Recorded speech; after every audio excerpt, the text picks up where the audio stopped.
This is the Babylon microfarm, which we have privately branded as Louie's greenhouse to make it more card friendly. So we worked with Canon Solutions America to help fund bringing a Babylon to Ville Grill. We are growing herbs, we are growing microgreens. We're going to start an Instagram poll to get the students more involved with what they can see growing in the farm. So this is quite a very interesting process because you don't have to have a large tract of land to go farming.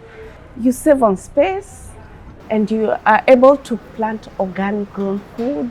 And it's just next, you don't even need transportation to travel all the way.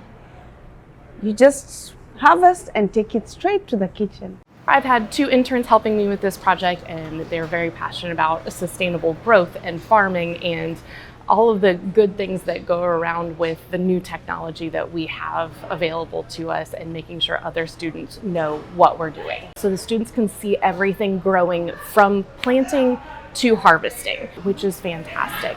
And whenever we harvest anything, we usually make a little sign that says like, basil came from Louie's greenhouse on your caprese sandwich today. So they can see what came from the farm and what's going onto their plate.